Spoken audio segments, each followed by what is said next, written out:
मैं बहुत बार बताती हूँ कि जब यक्ष शापित पत्रिकाएं आती हैं तो मिथुन राशि का शुक्र होता है और वो श्रापित यक्ष होता है, राइट।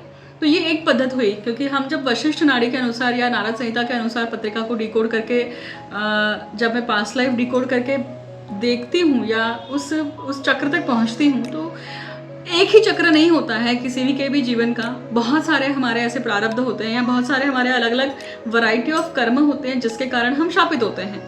अब यहाँ पे अगर यक्ष शापित होकर आया है तो यहाँ पे मैं संबंध आपको एक यहाँ पे संबंध या सिनारियो बताने वाली हूँ कि जहाँ पर एक पत्रिका आई थी जहाँ पर शापित यक्ष वो शापित यक्ष कैसे हुए और वो यक्षलोक से कैसे थे। सबसे पहले तो ये आइडेंटिफाई करना, क्योंकि आप जब पत्रिका को देखते हैं तो गत जन्मों के चक्र को देखकर वो आइडेंटिफाई करते हैं। इसका सिंपल लॉजिक है, देखिए ये जन्म जो है आपका, ये कोई पहला जन्म तो है नहीं, इसके पहले भी आपका जन्म हुआ है और इसके पहले जितने भी जन्म हुए हैं उसमें आपने कुछ कर्मों की पुनरावृत्ति करी है।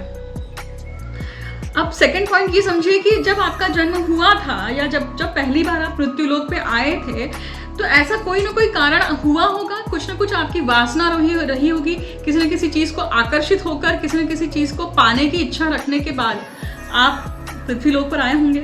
क्योंकि हर लोक जो हैं या जितने भी विविध लोक हैं, जितने भी अलग अलग रेलम्स हैं जिसको हम बोलते हैं, जितने भी मल्टी डायमेंशंस हैं, जैसे हम पुराणों में पढ़ते हैं, जैसे भुवलोक हैं, सप्तलोक हुए, इंद्रलोक हुए, यक्ष लोक हुए, यक्ष गंधर्व किन्नर, ये सारे जो लोक हैं, पाताल लोक हैं, दैत्य लोक हैं, तो ऐसे अनेकों लोक हैं और उन लोकों में से कुछ कैरेक्टर्स की कथाएं हमें पता होती है। जैसे फॉर एग्जांपल अगर अप्सरा योग, अप्सरा की पता है, अप्सरा योग की या अप्सरा शापित जब पत्रिकाएं होती हैं या फिर अप्सरा जब नाम लेते हैं तो मेनका है, रंभा है, तो हम ऋषि मुनियों के संदर्भ में उन्हें सुनते आए हैं। उसी प्रकार से जब हम कुबेर की बात करते हैं, राइट, कुबेर जो हैं वो यक्ष लोक से हैं, यक्ष लोक के राजा हैं। यक्षलोक के राजा एक्चुअली चित्ररथ हैं, परंतु अगर हम कुबेर की बात करें तो कुबेर का कर्म क्या रहा है? कुबेर का कर्म रहा है कि जितना भी धन है, क्योंकि कुबेर के पास में क्या है? धन है, राइट। धन के वो क्या है? लक्ष्मी के वो संरक्षक हैं, रक्षक हैं, और उनका कर्म है कि जहाँ जिस जगह पे जरूरत है लक्ष्मी की, जिसने जैसा कर्म किया है, जिसने जैसी वाणी लगाई है, जिस प्रकार का उसका कर्म बंधन है, उसके अनुसार उसे लक्ष्मी प्राप्ति होना या लक्ष्मी उससे जाना, राइट। तो जो वो लक्ष्मी से संबंधित जो भी कर्म आता है उसकी देखरेख जो है वो कुबेर के पास में है।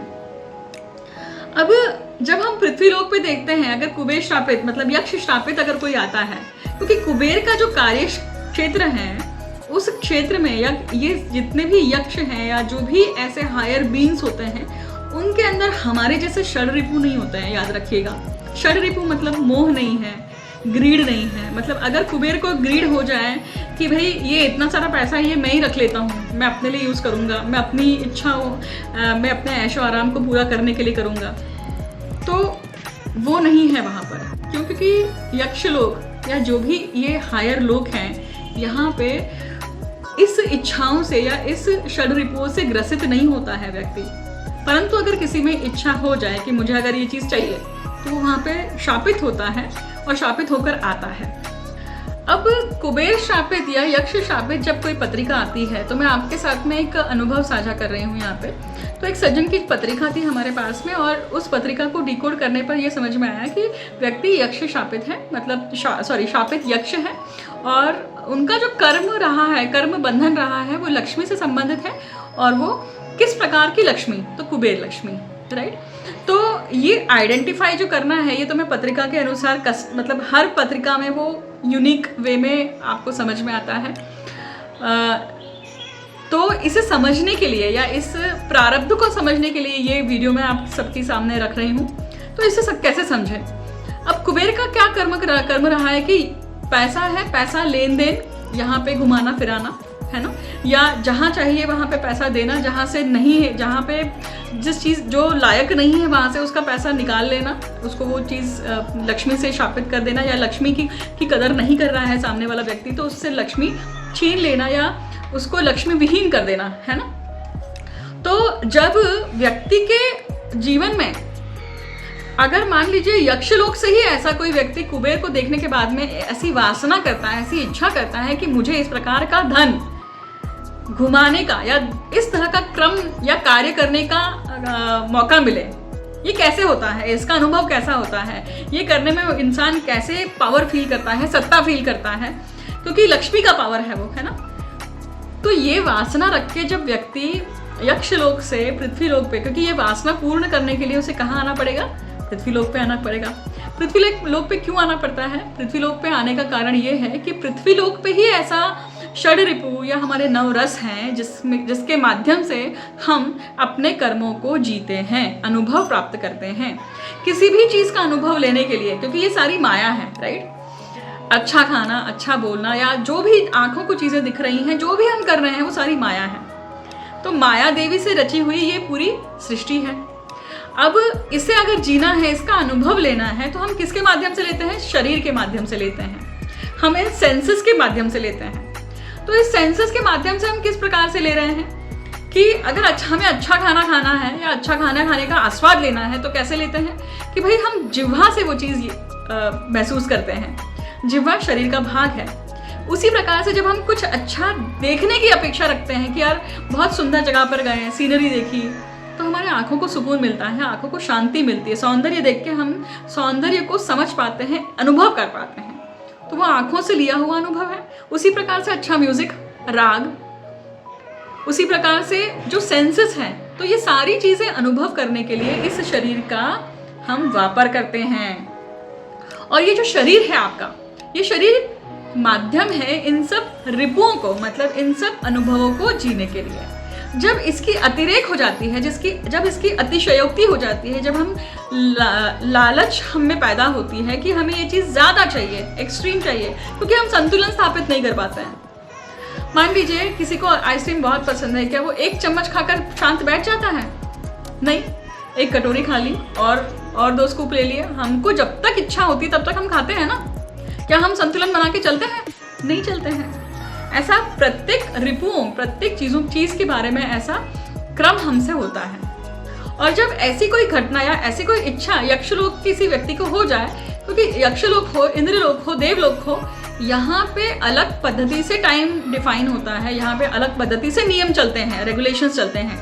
आपने इच्छा करी, वहीं पे तथास्तु हुआ और आपका अवतरण हुआ पृथ्वीलोक पे। अब ये पृथ्वीलोक पे अवतरण होने के बाद में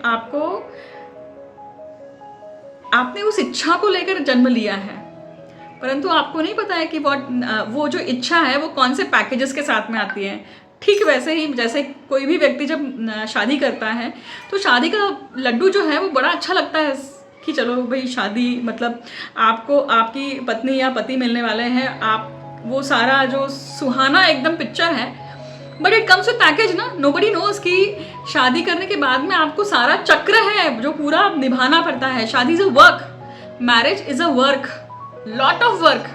जब तक आप वो सारा काम, सारा कार्य, सारी रिस्पॉन्सिबिलिटीज निभाते नहीं हैं, 2 फैमिलियाँ जुड़ रही हैं, जब तक ये सारी चीज़ें नहीं करते हैं, इट्स अ पैकेज।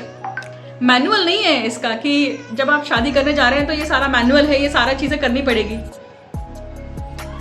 ठीक उसी प्रकार से जब यक्ष शापित होकर आते हैं और जब इस प्रकार का उनको ऐसी इच्छा थी उनके जीवन में कि मुझे इस प्रकार का पैसा घुमाना है या इस प्रकार का धन का आवागमन करना है, इसका अनुभव क्या होता है, इसकी सत्ता क्या होती है, तो it is there with package मतलब रिस्पॉन्सिबिलिटी, अकाउंटेबिलिटी, नो ग्रीड, कोई लालच नहीं होना चाहिए। तो ये सारी चीज़ें जब तक वो व्यक्ति समझता नहीं है, उसे ये सारी जर्नी ये सब चीज़ें कब समझेगा? जब वो उस जर्नी के थ्रू जाता है। बहुत बार उस इच्छा को पूर्ति करने के लिए वो गलत मार्ग अपनाता है। अच्छा, जब आपका जन्म हो रहा है शापित यक्ष के बाद में, आप किसी न किसी खानदान में जन्म लेंगे, आपके कोई ना कोई पेरेंट्स होंगे, आपकी कोई ना कोई पत्नी होगी या पति होंगे, आपके वंश होंगे। ये सब चीज़ें तो बाय डिफ़ॉल्ट आने ही वाली है, क्योंकि जन्म ले रहा है तो कहीं ना कहीं किसी न किसी फैमिली में ही होगा। और जब आपकी इच्छा क्या थी कि आपको धन इस प्रकार से आवागमन या इस प्रकार से कुबेर के प्रकार से कर्म करना है। जो आपको धन मिला आपने उस चीज़ से कर लिया। अब वो धन किसका था? अब वो खानदान का कमाया हुआ धन था जो आपने लुटा दिया, या आपसे गलती हुई और वो धन खो गया, मान लीजिए नुकसान हो गया, और वो नुकसान की भरपाई आप नहीं कर पाए, उसका कलेश भी नहीं है आपको रियलाइजेशन भी नहीं है। मान लीजिए कि आपके हाथ से इतना सारा पैसा चला गया, पुश्तों की कमाई जो थी वो चली गई, तो वहाँ पे पितरों का कर्म लगा, पितरों की हाय लगी, पितरों का रुष्ट, पितृ आपसे रुष्ट हुए, इस प्रकार से पितृदोष भी आता है। तो व्यक्ति के कर्म बंधन इस प्रकार से गलत होते जाते हैं। इच्छा एक ही थी कि मुझे कुबेर का कर्म करना है, परंतु जब वो इच्छा रख के आए तो इट केम विद पैकेज। उस पैकेज को हमने समझा नहीं, और जो हमें मिला उसके अनुसार हमने इस प्रकार के कर्म करें। लालच भी आई, क्योंकि जब भी व्यक्ति कोई भी इतर लोक से जब भी पृथ्वी लोक पे जन्म लेता है तो क्या होता है, शरीरों का शिकार होता है, क्योंकि ये शरीर जो है इस पद्धति से ही बना हुआ है, और मनुष्य लोक में ही ये सारे नियम चलते हैं। और कर्म बंधन से मुक्त होना, कर्म बंधन को पूर्ण करना, इस चीज को करने के लिए उसे पृथ्वी लोक पे, मृत्यु लोक पे ही आना होता है। तो बहुत बार मैं अपने वीडियोस में समझाती हूँ कि प्रारब्ध क्या है, प्रारब्ध को कैसे समझे, और प्रारब्ध को पूर्ण करने के लिए आपको क्या समझना आवश्यक है। आई होप कि ये जो पूरी मैंने आपको ज्ञान का एक सिनेरियो बताया है, कुबेर का कर्म बताया है, उसके अनुसार आपको समझ में आया होगा कि प्रारब्ध को कैसे समझे और उसे पूर्ण करने के लिए किस प्रकार से आगे बढ़ा जाए। अगर आपको इस प्रकार के वीडियो अच्छे लग रहे हैं, इस प्रकार ये इन्फॉर्मेशन आपको बहुत बाउंसर नहीं हो रही है और समझ में आ रही है, और इससे और चीज़ें आप समझना चाहते हैं, तो मुझे आप सभी के कमेंट्स का इंतज़ार रहेगा वीडियो पे। मैं इस वीडियो को यहीं पे विराम देती हूँ। इस प्रकार के वीडियोस को सुनने के लिए चैनल को सब्सक्राइब कीजिए ताकि आपको नए आने वाले वीडियोस का नोटिफिकेशन मिले। Thank you so much. Her her Mahadev.